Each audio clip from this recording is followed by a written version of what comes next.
Selamat sore teman-teman semua. Sebenarnya kami ingin terima kasih karena teman-teman sudah percaya untuk mengerjakan tugasnya kepada kami. Mungkin bisa langsung dimulai saja tanpa terbelit. Mungkin saya ingin tanya tujuan dari teman-teman datang ke kantor ini untuk apa? Ya, jadi tujuan kami itu yang pertama untuk mengerjakan tugas mata kuliah hukum bisnis, hukum dagang, ya, hukum dagang. Jadi di situ tuh ada yang namanya mewawancarai firma, kemudian CV sama PT dan lain sebagainya. Dan juga kami kebetulan kebagian untuk wawancarai terkait firma. Nah, kami juga akhirnya memilih untuk mewawancarai firma hukum. Terus kami memilih di firma ini. Ya, firma ini. Pertanyaannya? Untuk pendirian sejarah pendirian Laufin itu. Sudah. Apa yang bisa sampaikan mungkin saya jelasin dulu ya sedikit, nanti bisa dilanjutkan sama Pak Ibrahim. Jadi sebenarnya perlu teman-teman pahami bahwa dalam hukum ini ada kantor hukum dan firma hukum. Mungkin teman-teman yang awam ini mengira itu adalah hal yang sama, namun keduanya adalah sesuatu yang berbeda. Kalau kantor hukum ini adalah sesuatu yang melekat ke lawyer sejak dia disumpah. Alamat yang ada di sumpahnya dia itu bukan jadi kantor hukum dia. Sedangkan untuk firma hukum ini adalah persekutuan perdata, persekutuan perdata yang dimana lawyer-lawyer ini secara sepakat bekerja sama untuk membentuk sebuah firma, dan di sana mereka sering bekerja sama. Mungkin slide-nya bisa Bapak tambahkan. Terkait mengenai sejarah pembentukan BIM ya, saya terlebih sampaikan semangat terus ya. Semester berapa ini? Semester 6. Berarti setahun lagi dong. Ya kan? Setahun lagi selesai ya. Saya ucapkan selamat datang, selamat sampai kantor kita. Silakan pas tersasar, pas lewat mampir di sini ya, sekedarnya kita bisa ngobrol terkait kasus berkembang yang sedang tren, yang sedang berkembang, yang sedang tren, atau terkait mengenai hal-hal yang perlu didiskusikan terkait hukum. Pada prinsipnya kami selaku di sini kantor hukum membuka diri untuk mahasiswa atau para pegiat hukum. Gitu. Terima kasih atas penjelasan Hafid, atas pertanyaan dari teman-teman mahasiswa UIN Syarif Hidayatullah. Dosennya siapa namanya? Mutiara Dewi. Mutiara. Baik. Tadi teman saya ya Hafid ini lulusan dari UNED Universitas Jember, sedang melakukan magang di sini sama ayah Fran. Nama lengkapnya Arifona. Tahu dong kalau Arifona, merdu dong kalau nyanyi. Nah, jangan suruh nyanyi di sini. Ada di lantai 3. Nah, kita mau apa nyanyi. Jadi sebelum berbicara mengenai sejarah kantor hukum di sini, Pak Sumber tadi dimulai menjelaskan ini menarik mengenai berbagai jenis nama kantor hukum. Kalau saya mau klasifikasikan ini biar teman-teman ini sama sarjana ya, baunya aromanya udah sarjana hukum ya kan, nanti praktisi menjadi lawyer, advokat, gabung di ini Fran ya? Bukan, di punya dari bawah sama mereka. Oh, Beda. ya Mereka ada tahu ya. yang dari sini ini loh. Dari kantor hukum real ya, tugasnya real nih. Nah, tugasnya enggak. Baik. Sebelumnya ada teman kalian yang sudah kesini sih. Kalian tahu dari sini dari mana? Dari teman-teman. Oke, dari teman. nggak melalui perjuangan seperti teman kalian, kantor hukum tutup, disewa, Perjuangan. nggak nemu. Enggak, yang daerah Ciputat pada tutup semua kan rata-rata pengacaranya pada nggak ada di tempat. Oke, nanti secara tersendiri saya mau ambil pernyataan kalian sakral itu ya. Tapi saya fokus terlebih dahulu, kan banyak banget kan. Biar dibagi-bagi Pak. Jangan nanti mereka selesai udah Jangan kesini lagi. Jangan Pran, ini mahasiswa Pran. Nggak, jangan jadi beban, jangan. Cukup secukupnya saja. Nah, ini Pran, Boleh. secukup, jangan itu Pran. Ini direkam loh Pran. jangan emosional Pran. Ini Pran ini selain lawyer sedang apa namanya semangat ya, Pran Aritona. Baik. Yang pertama dapat saya klasifikasikan ya, itu dia sebagai advokat yang pribadi sendiri gitu ya. Jadi ketika tadi penjelasan dari Afet, ketika ada KTA, ketika ada BAS, udah kita bisa beracara, bisa menerima kuasa gitu. Dia bisa menjalankan masalahnya. Itu yang pertama. Yang kedua, dia ada kantor, office law itu. Office law itu yang nggak membutuhkan firma hukum, ya kan? Kop surat apa bisa dibuat gitu kan, ada kantor. Ada yang satu nggak kantor, dia di mana aja kantornya melekat, lawyer itu. Yang ketiga, yang secara badan hukum itu ya firma hukum. Itu yang pertama ya. Firma hukum itu ya ada akta notaris. Kami berdiri tahun 2019. Itu dulu sih ini dibutuhkan. Baik. Yang kedua terkait sejarah DIN, kami ada 3. Saya Ibrahim, DIN, Ibrahim ya. Ada D, ada Dinar, ada satu lagi Yohanes Saputro. Pada prinsipnya itu yang ada di akta. Lebih dari itu kita ada manajemen, kekuatan dari kantor hukum itu kuat di manajemen. Siapa yang bilang bukan kami, dari para klien, dari pengguna jasa kami. Baik, kami bertiga atau berkomitmen masing-masing punya pengalaman, sampai kemudian kita sepakat ayo kita buat kantor hukum. Pada umumnya lawyer itu biasanya dia punya kantor sendiri, dia juga bisa beracara, dia juga rekanan di kantor lain gitu kan. Itu yang membuat biasanya tim kantor hukum itu bongkar pasang, berubah-ubah partner kan, atau rekan, atau corporate, atau korporasi, atau apa namanya ya rekan, partner, atau apalah namanya, teman gitu kan. Biasanya bongkar pasang mereka saat ada perkara berkumpul, kemudian dia punya kasus sendiri, itu biasanya. Kami di sini berusaha berkomitmen sampai saat ini, berarti memasuki tahun kelima itu ya eksklusif. Artinya perkara yang ada bersama, selesaikan bersama semua di sini. Itu yang membuat melatar belakangi bahwa ini lahir, muncul.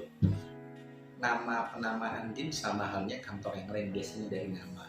Ada juga kan nama dari bunga rantai atau apa namanya, mawar salon gitu kan, nama-namanya. Tapi umumnya biasa karakteristik ciri khas dari kantor hukum itu mengambil dari nama biasanya kan, singkatan. Mungkin itu juga. Jadi DIN bukan sebuah din, ladina indallah Islam, din sebuah agama, dilalah kebetulan. Sebetulnya malu kita membawa beban itu, tapi ya kita artikan juga DIN itu sebagai sebuah keyakinan bahwa kita berusaha memberikan pelayanan yang terbaik. Itu sih yang melatar belakangi sejarah dari berdirinya DIN and Partner. Pada mulanya 2019 itu kami banyak menangani perkara apa saja itu masuk, sampai kemudian kita harus membatasi perkara tertentu itu. Perkara tertentu, apa saja perkara tertentu itu ya pertimbangan dari klien, pertimbangan dari tim, sampai akhirnya di 2024 ini kami lebih banyak bermain di sisi manajemennya. Manajemen itu apa? Misalkan yang dimaksud dengan manajemen, kami kami menerapkan surat kuasa komponen gitu. Jadi biasanya gini teman-teman, saya perlu sampaikan ke teman-teman calon sarjana hukum, sebuah kasus masuk tentunya kan ada budgeting kan, ada operasional, ada keuangan. Nah, kalau secara finansial sebuah kantor hukum itu tidak kuat, maka ketika uang itu masuk, apa yang terjadi? Urusin buat dapur dong, perkaranya masih berjalan, uang sudah habis. Nah, salah satu bentuk manajemen kita adalah perkara itu harus dikawal dengan anggaran dinada. Jadi tidak ada uang dibagi kecuali di sebagian kecil saja, kecuali sampai perkara ini dinyatakan selesai. Kantor ini alhamdulillah sampai saat ini tidak menampung kasus yang berhenti di jalan yang ngambang dan tidak selesai. Kita selesaikan. Selesai dengan selesai secara penuh maupun diselesaikan gitu. Misalkan terkait perkara yang kita dapat informasi yang tidak sesuai, sampai kemudian perkara ini harus dikembalikan gitu, dikembalikan, kita bahasanya dikembalikan karena hal-hal tertentu. Itu sih sejarah berdirinya DIN. Mungkin bisa digali dengan pertanyaan yang lainnya. Tanya. Apa ya? Oh iya kan ini ada dua ini ya. Ini tuh apa? Yang Happy Oke, baik. dan Jadi ini tuh apa bedanya? baik, kami ini, saya Ibrahim sendiri itu adalah lawyer, advokat, semuanya advokat, cuma lebih ke kasus hukum gitu ya. Kekuatan ada lagi Dinar itu dia sebagai lawyer juga, tapi kekuatan di pajak. Jadi kantor ini Pak Yohanes ini di perizinan, dia kuat. Jadi kami ini 3 saling melengkapi. Jadi kantor ini yang kalian datang ke sini, ini adalah kantor hukum, ini adalah kantor konsultan pajak, ada pengacara pajaknya, dan ini adalah perizinan juga gitu. Jadi 3 ini. Baik, apalagi? Apakah ada perbedaan antara kelebihan dari law firm ini dengan law firm lainnya? Baik, sangat subjektif kalau bicara kelebihan dari diri saya gitu ya, sangat subjektif kelebihan. Mungkin serakah itu kan nggak boleh ya terhadap materi, tapi serakah sama ilmu, serakah terhadap nilai-nilai kebaikan untuk ditingkatkan lebih, itu semangat kami selalu merasa berkurang terhadap penanganan yang sama, yang sebetulnya kami selalu melihat penanganan itu selalu baru dengan karakteristiknya. Anggap perkara PKPU pilot sama perkara PKPU pilot atau perkara terkait pidana perdata yang sama, misalkan kasus, tapi kita ada orangnya berbeda, lokasinya berbeda, kita melihat sesuatu yang baru, itu yang membuat gairah, greget, dalam penanganan perkara, tidak pernah meremehkan sebuah perkara. Kelebihan, kalau dibilang kelebihan memang menarik pertanyaannya, harus dibandingkan dengan yang lain. Saya pernah kebetulan di beberapa kantor baik LSM maupun di corporate maupun di kantor secara profesional, kantor hukum sebelum bergabung di sini. Di sini dari sisi kualitas saja, dari sisi jumlah perkara itu tidak kurang. Dari awal-awal 40-an banyak banget itu. Untuk tumbuh di 2019 ya, kalau kantor besar itu di atas 100 perkara itu. Artinya 100 itu bukan berarti 100 selesai gitu. 100 itu ritmenya itu tidak kurang tidak lebih 100 selesai masuk lagi itu rata-ratanya dia. Kita di awal-awal itu di 19, kalau saya lihat di laporan tahunan di 2019 sampai 2022 itu tidak kurang dari 40 itu perkara.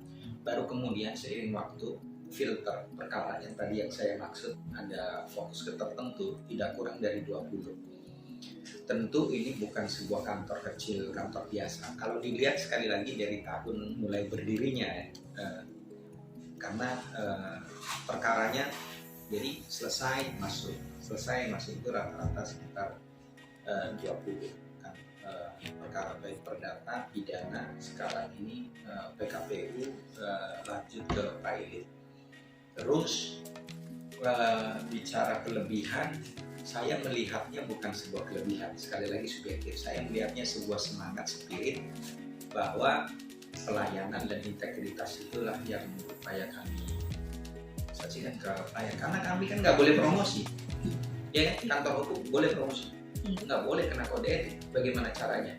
biar mulut ke mulut gimana? Selesai, berikan pelayanan pekerjaan terbaik mungkin, maka otomatis si penerima jasa itu tidak akan tinggal diam. Dia akan menyampaikan dan dia akan kembali lagi dengan perkara yang berbeda atau di perkara di sekitar sekelilingnya. Itu sih tanggapan atas pertanyaan. Siapa namanya tadi? Vanessa Pak. Farisa, Iya.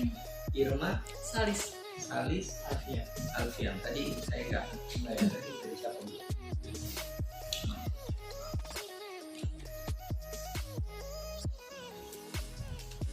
Apa sih yang membuat klien itu yakin dan kembali lagi ke kantor firma ini? Datang ke sini Dr. Alwi Habsyi. Dia seorang filsuf lah kita sebutnya. Dia ada pendiri Kasablanca Studi Agama dan Filsafat. Lain saya heran dia bilang, gimana orang bisa ngeluarin duit atas penanganan perkara yang itu belum ada kepastian jaminannya. Jangankan kembali untuk datang ke kantor hukum mengadu kemudian menjelaskan itu dia bertanya seperti itu ke saya. Yang pasti memang trust itu memang harus mau nggak mau.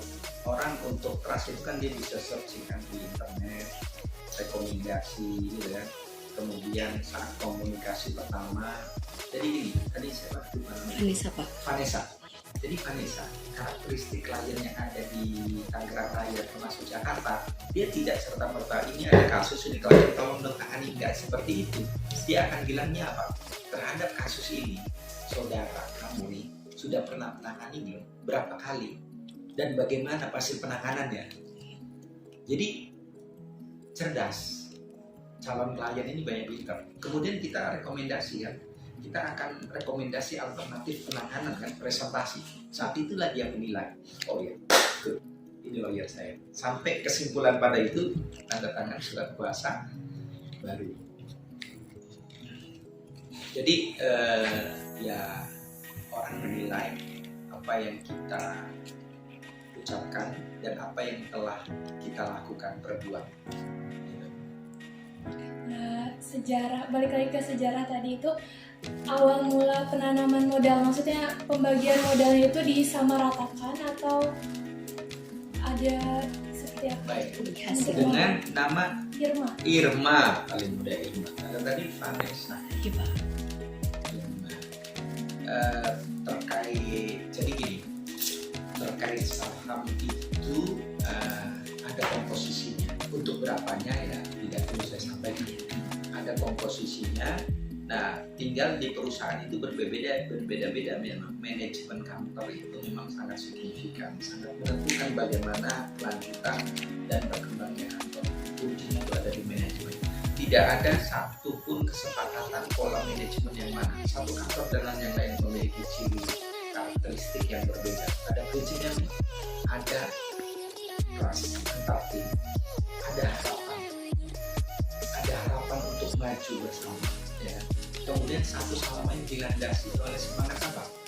Untuk belajar, mau mendengar, ya. Itu sih. Terkait mengenai saham, pembagian, yaitu bagian dari manajemen yang tidak lepas dari sebuah kantor yang harus berkembang. Itu.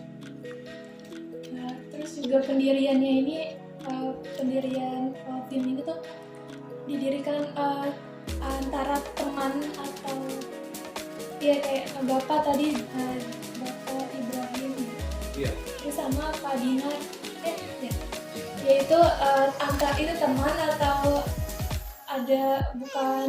Ya, kesamaan visi misi, ngobrol, ketemu, rangkaian pertemuan itu yang satu sama lain memiliki kekuatan.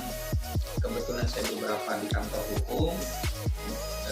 Ini Pak Yohanes ini adalah di manajemen keuangan dan dia jago di perizinan. Satunya lagi juga memang latar belakangnya manajemen keuangan dan kebetulan memang suka sekolah.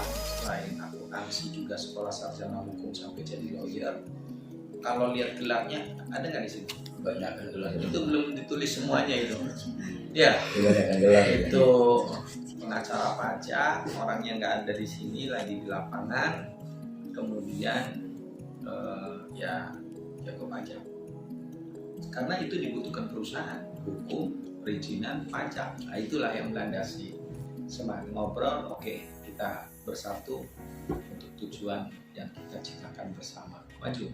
Oh iya, sebelumnya satu lantai dalam pergerakan berapa tahun ya, kamu pernah ngalamin satu lantai ya? Hafid belum ya? Belum dia Pak. Saya satu lantai. ini doang belum. Kemudian menutup naik, ini lantai ini buat ruang meeting, pertemuan, dealing room. Lantai 2 ini kantor, lantai 3 itu buat pelatihan, buat ketemu ya, party kecil. Sampai ada rooftop itu ya buat banyak rokok, daripada turun sudah di lantai 3 udah buatin aja buat rooftop. Kalau mau main nongkrong kopi di sana silakan.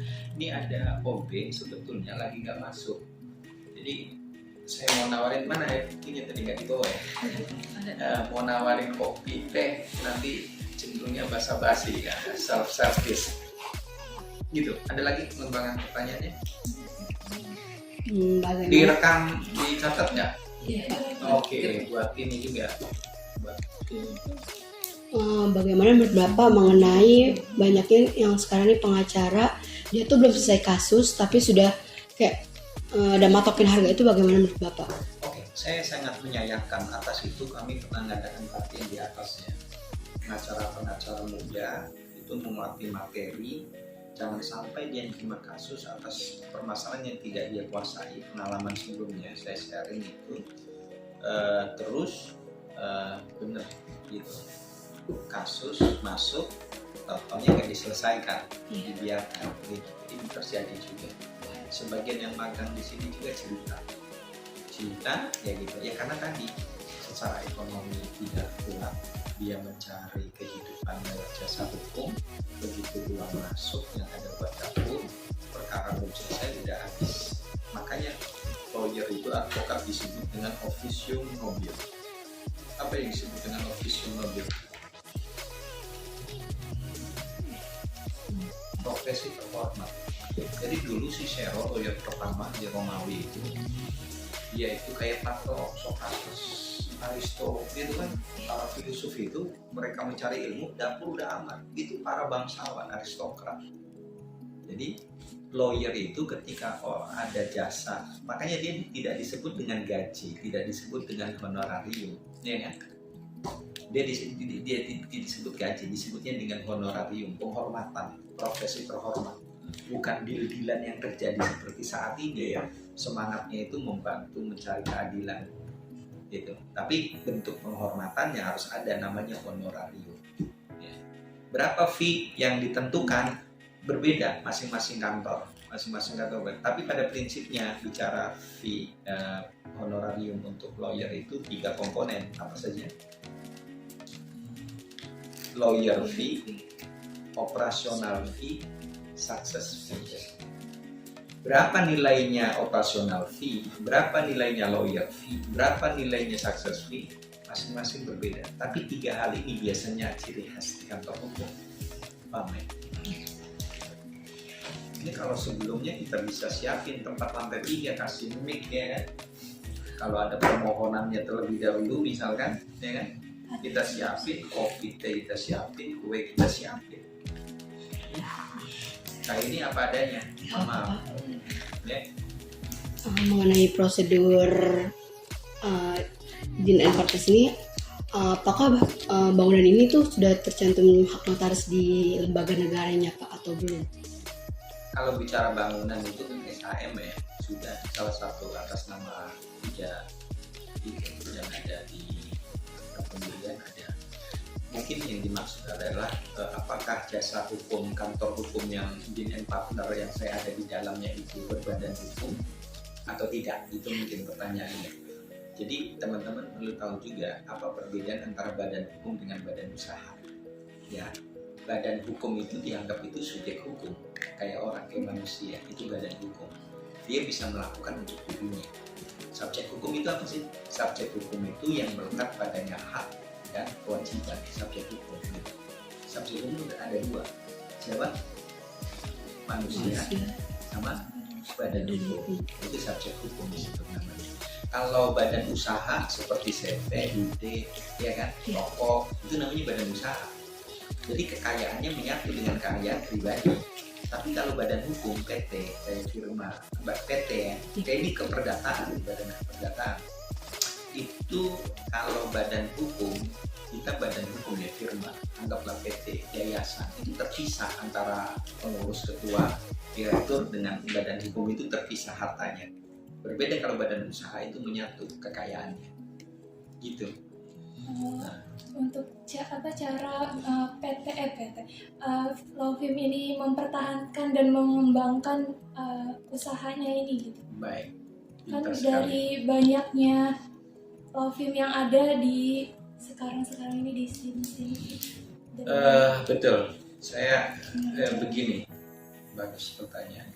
Cicero ngomong bahwa hukum itu ubisositas libius, di mana ada masyarakat di situ ada hukum. Masyarakat dimaksud itu masyarakat yang semakin kompleks, yang semakin heterogen, maka kecenderungan masalahnya kan tinggi. Kecenderungan masalah tinggi berarti kan dia tingkat butuhnya sama lawyer kan tinggi. Ya, paham nggak? Jadi bukan ada di masyarakatnya, tapi ada di kompleksitas permasalahan di tengah masyarakat, itulah yang menuntut para lawyer. Makanya lawyer-lawyer itu akan eksis kalau di kota besar. Kalau di kampung, di gunung, itu kan kearifan lokal, banyak kesamaan, masyarakatnya homogen, maka tingkat potensi masalahnya kecil, maka kebutuhan terhadap advokat kecil. Jadi yang pertama, pilih kantor hukum di kota metropolitan. Tangerang dalam hal ini adalah kota yang sedang tumbuh ya, dan menjadi contoh. Tangsel contoh menjadi miniatur di IKN malah saya dengar, ya. Pengadilan agama baru 2 kan di kota sama di Tiga Raksa. Ya, Tangsel belum ada pengadilan agamanya. Oke.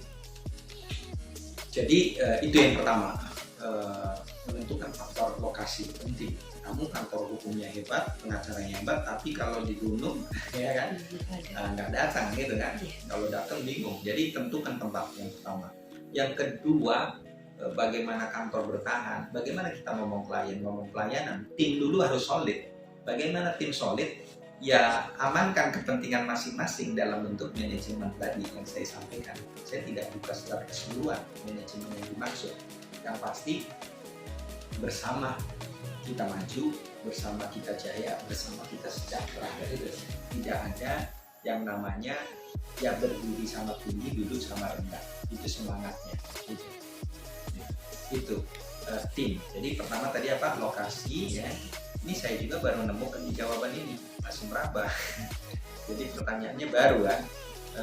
Sebelumnya nggak ditanyakan. Lokasi sangat menentukan, kemudian tim sangat menentukan. Setelah itu apa? Setelah adanya tempat, tim, Pertahanan. Oke. Pertahanan dalam bentuk apa? Pelayanan. Pelayanan dong. Pelayanan nomor 1. Kamu profesi apapun, ya. Semua yang ada di dunia profesi apapun, entah itu PNS, TNI, polisi, pegawai negeri, apa, dan swasta, pedagang, apapun itu profesi bisa berbeda, tapi semuanya diikat oleh satu apa ini? Pelayanan. Pelayannya sejauh mana? Pelayanan bagus, senyum, ramah, tak punya integritas, hanya cengar-cengir senyumnya. Integritas itu apa? Ya selesai dengan dirinya. Sehingga dia bisa melayani itu utuh, bukan sebatas simbol, bukan sebatas atribut, basa-basi, tampilan casing doang gitu kan. Integritas itu adalah cerminan batin, kondisi batin itu integritas. Dia selesai dengan dirinya gitu. Baru kemudian ya profesionalisme itu. Kita tidak mengklaim profesional, kita tidak mengklaim sebagai sebuah pribadi kantor yang punya integritas, tapi itu kita jadikan sebagai sebuah acuan semangat. Itulah yang mengawal, melandasi sampai saat ini kita bisa bertahan dan bisa tumbuh di tengah kantor hukum yang tadi ditemui banyak yang tutup itu. Iya Pak, kemarin Dian. Ada lagi? Cukup? Baik. Terima kasih. Apa bahasa Arabnya? Syukran. Syukran Allah. Cukup? Ada lagi tambahan? Pertanyaannya Pak, kalau misalkan dari setiap kasus itu kan namanya kan udah hasilnya itu dibagi secara merata atau Proporsional. Proporsional. Siapa yang di lapangan, siapa yang mengkonsep, siapa yang bawa kasus, ya kan? Yang pasti dari semua komposisi jangan lupa 3 tadi. Manajemen 3 inti tadi, tim, ya ada saya, ada ini gitu kan. Saya ingin bermain di manajemen. Saya tidak terikat lawyernya ini gitu. Kita mau buka, kita lawyernya ini punya kantor di luar, tapi dia bisa di sini. Kalau ini memang lagi makan di sini, Fran ini punya kantor beberapa dulu. Tapi kadang kita pakai jasanya, jasa penagihan lah. Ada tambahan sebelum ditutup lah, semangat lah motivasinya.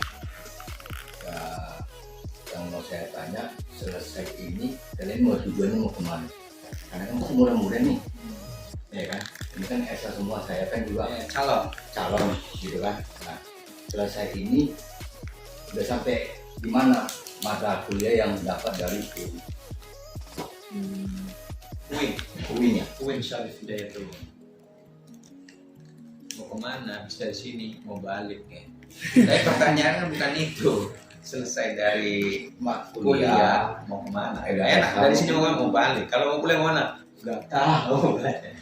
Selesai kuliah dapat. Ada dong. ijazah. Lawyer, jaksa, hakim.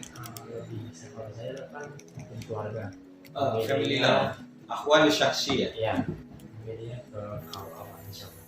Oh, sudah ada relasi di situ. Saya Kayaknya dicari. kalau masih ini sih Pak, aku masih rada-rada ragu karena dari keluarga pun rata-rata sarjana hukum semua ya Pak. oh gitu. Iya, kakek saya kerja jadi kepala di bea cukai polisi. Oke. Terus kalau kakek saya yang dari mama itu karena lurah. Jadi Oke. pengen itu jadi pengacara, cuman masih belum ini karena ilmunya masih sedikit-sedikit. Dan bagus, Tapi semangat pengen rendah pengen hati gitu, tapi terus maju. Kalau saya keinginan menjadi hakim Pak. Hakim apa? Hakim apa? Hakim Hakim pengadilan agama, pengadilan agama. pengadilan negeri, Agama. agama. Tertarik di Mahkamah Agung. Oke, nggak ada yang jadi lawyer. Oh my god, ya apa harus saksi ya?